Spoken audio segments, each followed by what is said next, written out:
ವಿಟ್ಲ ಪೆರುವಾಯಿ ಗ್ರಾಮದ ಜನರ ಜೀವಕ್ಕೆ ಸಂಚಕಾರ ತಂದೊಡ್ಡಿರುವ ಕಿರಿದಾದ ರಸ್ತೆ ಮತ್ತು ಹಳೆಯ ಸೇತುವೆಗಳ ಜಾಗದಲ್ಲಿ ಹೊಸ ಸೇತುವೆ ನಿರ್ಮಿಸುವಂತೆ ಹಾಗೂ ರಸ್ತೆಯನ್ನ ಪಿಡಬ್ಲ್ಯೂಡಿ ಇಲಾಖೆಗೆ ಹಸ್ತಾಂತರಿಸುವಂತೆ ಆಗ್ರಹಿಸಿ ಜೂನ್ 22 ಪೆರುವಾಯಿ ಜಂಕ್ಷನ್ನಲ್ಲಿ ಸಾರ್ವಜನಿಕರು ಮತ್ತು ಪ್ರತಿಭಟನಾ ಸಮಿತಿಯ ವತಿಯಿಂದ ಬೃಹತ್ ಪ್ರತಿಭಟನೆ ನಡೆಯಿತು. ಪೆರುವಾಯಿ ಜಂಕ್ಷನ್ನಿಂದ ಕೇವಲ 500 ಮೀಟರ್ ದೂರದಲ್ಲಿರುವ ಪೇರಡ್ಕದ ಕರ್ನಾಟಕ ಕೇರಳ ಸಂಪರ್ಕ ಸೇತುವೆ ಮತ್ತು 150 ಮೀಟರ್ ದೂರದಲ್ಲಿರುವ ಪೆರುವಾಯಿ ಮಾನಿಲ ರಸ್ತೆಯ ಸೇತುವೆಗಳು ಹಲವು ದಶಕಗಳಷ್ಟು ಹಳೆಯದಾಗಿವೆ.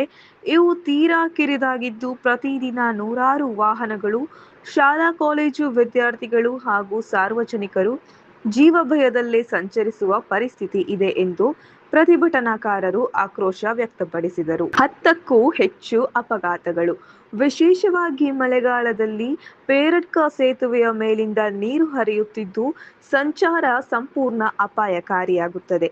ಸೇತುವೆಗೆ ಯಾವುದೇ ತಡೆಗೋಡೆ ಇಲ್ಲದ ಕಾರಣ ಕಳೆದ 10 ದಿನಗಳಲ್ಲೇ ಕೋಳಿ ಸಾಗಾಟದ ವಾಹನ ಮತ್ತು ಆಲ್ಟೋ ಕಾರೊಂದು ಸೇತುವೆಯಿಂದ ಕೆಳಗೆ ಬಿದ್ದಿವೆ.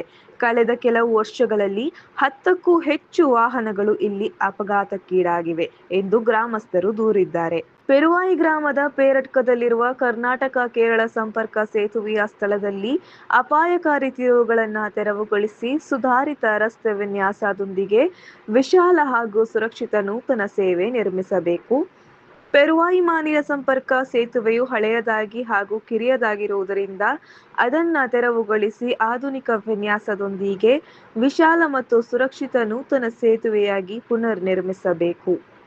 ಪೆರುವಾಯಿಯಿಂದ ಬಾಲಶೆಟ್ಟಿ ಮೂಲೆ ಮೂಲಕ ಹಾದು ಹೋಗುವ ಕನ್ಯಾನ ತನಕದ ರಸ್ತೆಯನ್ನ ಲೋಕೋಪಯೋಗಿ ಇಲಾಖೆ ಪಿಡಬ್ಲ್ಯೂಡಿ ವ್ಯಾಪ್ತಿಗೆ ಹಸ್ತಾಂತರಿಸಿ ರಸ್ತೆ ಅಗಲೀಕರಣ ಹಾಗೂ ಸಮಗ್ರ ಅಭಿವೃದ್ಧಿ ಕಾಮಗಾರಿಗಳನ್ನು ಕೈಗೊಳ್ಳಬೇಕು. ಓಣಿಬಾಗಿಲುವಿನಿಂದ ಪಕಳಕುಂಜ ತನಕ ಇನ್ನೂ ಅಗಲೀಕರಣವಾಗದೇ ಉಳಿದಿರುವ ರಸ್ತೆಯನ್ನ ತಕ್ಷಣ ಅಗಲೀಕರಿಸಿ ಅಭಿವೃದ್ಧಿಪಡಿಸಬೇಕು. ಹೊಸ ಸೇತುವೆ ನಿರ್ಮಾಣವಾಗುವವರೆಗೆ ಎರಡೂ ಸೇತುವೆಗಳಲ್ಲಿ ಅಗತ್ಯ ಸುರಕ್ಷತಾ ಕ್ರಮಗಳು, ಎಚ್ಚರಿಕೆ ಸೂಚನಾ ಫಲಕಗಳು, ಪ್ರತಿಫಲಕ, ಭದ್ರತಾ ತಡೆಗೋಡೆಗಳು ಹಾಗೂ ಇತರೆ ಸುರಕ್ಷತಾ ವ್ಯವಸ್ಥೆಯನ್ನು ತುರ್ತಾಗಿ ಅಳವಡಿಸಬೇಕು. ಮೇಲ್ಕಂಡ ಎಲ್ಲ ಕಾಮಗಾರಿಗಳಿಗೆ ಸ್ಪಷ್ಟ ಕಾರ್ಯಯೋಜನೆ ರೂಪಿಸಿ ನಿಗದಿತ ಕಾಲಮಿತಿಯೊಂದಿಗೆ ಪೂರ್ಣಗೊಳಿಸುವ ಬಗ್ಗೆ ಸಾರ್ವಜನಿಕರಿಗೆ ಭರವಸೆ ಮತ್ತು ಮಾಹಿತಿ ನೀಡಬೇಕು.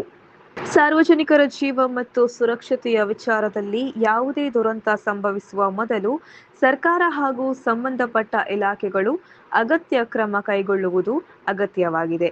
ಆದ್ದರಿಂದ ಈ ಮನವಿಯನ್ನು ಗಂಭೀರವಾಗಿ ಪರಿಗಣಿಸಿ ಕ್ರಮ ಕೈಗೊಳ್ಳಬೇಕು. ಅಧಿಕಾರಿಗಳಿಗೆ ಮತ್ತು ಜನಪ್ರತಿನಿಧಿಗಳಿಗೆ ಹಲವು ಬಾರಿ ಮನವಿ ಮಾಡಿದರೂ ಯಾವುದೇ ಪ್ರಯೋಜನವಾಗಿಲ್ಲ. ಆದ್ದರಿಂದ ಬೇಡಿಕೆಗಳ ಈಡೇರಿಕೆಗೆ ಆಗ್ರಹಿಸಿ ಇಂದು ರಸ್ತೆಗಿಳಿದು ಪ್ರತಿಭಟನೆ ನಡೆಸಲಾಯಿತು.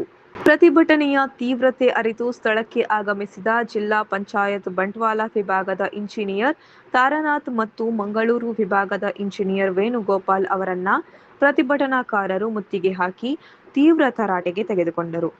ಕೆಲ ದಿನಗಳ ಹಿಂದೆ ನೀಡಿದ್ದ ಗಡುವಿಗೆ ಕೇವಲ 1 ಲೋಡ್ ಕೆಂಪು ಕಲ್ಲುಗಳನ್ನು ತಂದು ಸುರಿಸಿರುವುದಕ್ಕೆ ಸಾರ್ವಜನಿಕರು ತೀವ್ರ ಆಕ್ರೋಶ ವ್ಯಕ್ತಪಡಿಸಿದರು. ಇದು ಸುರಕ್ಷತಾ ಕ್ರಮವಲ್ಲ, ಜನರ ಕಣ್ಣಿಗೆ ಮಣ್ಣೆರಚುವ ತಂತ್ರ ಎಂದು ಇಲಾಖೆಯ ನಿರ್ಲಕ್ಷ್ಯದ ವಿರುದ್ಧ ಘೋಷಣೆಗಳನ್ನು ಕೂಗಿದರು. ಇನ್ನು ಪ್ರತಿಭಟನಾಕಾರರ ತೀವ್ರ ಪ್ರತಿರೋಧದ ಬಳಿಕ ಮಾತನಾಡಿದ ಜಿಲ್ಲಾ ಪಂಚಾಯತ್ ಮತ್ತು ಪಂಚಾಯತ್ ರಾಜ್ ಇಲಾಖೆಯ ಇಂಜಿನಿಯರ್ ವೇಣುಗೋಪಾಲ್, 1 ವಾರದಲ್ಲಿ ತಡೆಬೇಲಿ ಹಾಗೂ ಎಚ್ಚರಿಕೆ ಫಲಕಗಳನ್ನು ಅಳವಡಿಸಲಾಗುವುದು. 15 ದಿನಗಳ ಒಳಗಾಗಿ ತಡೆಗೋಡೆ ಕಾಮಗಾರಿಯನ್ನು ಆರಂಭಿಸುತ್ತೇವೆ ಎಂದು ಭರವಸೆ ನೀಡಿದರು. ಲೋಕೋಪಯೋಗಿ ಇಲಾಖೆಯ ಇಂಜಿನಿಯರ್ ಅವಿನಾಶ್ ಮಾತನಾಡಿ, ಈಗಾಗಲೇ ಹೊಸ ಸೇತುವೆಯ ನಿರ್ಮಾಣಕ್ಕೆ ಹಾಗೂ ಗ್ರಾಮೀಣ ರಸ್ತೆಗಳನ್ನು ಮೇಲ್ದರ್ಜೆಗೇರಿಸುವ ಕುರಿತು ಪ್ರಸ್ತಾವನೆ ಸಲ್ಲಿಸಲಾಗಿದೆ. ಮುಂದಿನ ಹಂತಗಳಲ್ಲಿ ಮಂಜೂರಾತಿ ದೊರೆತ ತಕ್ಷಣ ಹೊಸ ಸೇತುವೆ ನಿರ್ಮಾಣ ಮಾಡಲಾಗುವುದು ಎಂದು ಹೇಳಿದರು. ಈ ಪ್ರತಿಭಟನಾ ಸಭೆಯಲ್ಲಿ ಪ್ರಮುಖರಾದ ಯತೀಶ್ ಪೆರುವಾಯಿ, ಗೋಪಾಲಕೃಷ್ಣ ಶೆಟ್ಟಿ ಸೆನೇರಪಾಲು, ಗಣೇಶ್ ಭಟ್ ದೆಲಂತಮಜಲು, ಮಂಜುನಾಥ ಆಚಾರ್ಯ ಅಶ್ವತ್ಥನಗರ, ಮೋಕ್ಷಿತ್ ಪೆರುವಾಯಿ, ಪ್ರಭಾಕರ ಶೆಟ್ಟಿ ಕಳೈತಿಮಾರ್, ವಿನೀತ್ ಶೆಟ್ಟಿ ಕಾನ, ಅಶೋಕ್ ಮಾನಿಲ, ಎಂ ಮಹಾಬಲ ಭಟ್ ಮುರುವ, ವಿಷ್ಣು ಕನ್ನಡಗುಳಿ, ಪ್ರಕಾಶ್ ಚಂದ್ರ ಶೆಟ್ಟಿ ಎಕೆ ನಿಲಯ, ರಾಘವ ಮಾಸ್ಟರ್ ಬೆರಿಪದವ್, ಗಿರೀಶ್ ಪಾಟಾಲಿ ಕೊಲ್ಲತಡ್ಕ, ಹೇಮಂತ್ ಪಾಟಾಲಿ ಕೊಲ್ಲತಡ್ಕ, ಮನೋಜ್ ಆಚಾರ್ಯ ಪೆರುವಾಯಿ, ಪಿಕೆ ಶ್ರೀಧರ್ ಕುಕ್ಕಾಜೆ, ಸವಿತಾ ಆಚಾರ್ಯ ಅಶ್ವತ್ಥನಗರ, ಸೂರ್ಯಪ್ರಭಾ ಏಕೆ ನಿಲಯ ಹಾಗೂ ಪೆರುವಾಯಿ ಗ್ರಾಮದ ನೂರಾರು ಸಾರ್ವಜನಿಕರು, ಕೃಷಿಕರು, ವ್ಯಾಪಾರಸ್ಥರು ಮತ್ತು ವಿವಿಧ ಸಂಘಟನೆಗಳ ಪದಾಧಿಕಾರಿಗಳು ಭಾಗವಹಿಸಿದ್ದರು.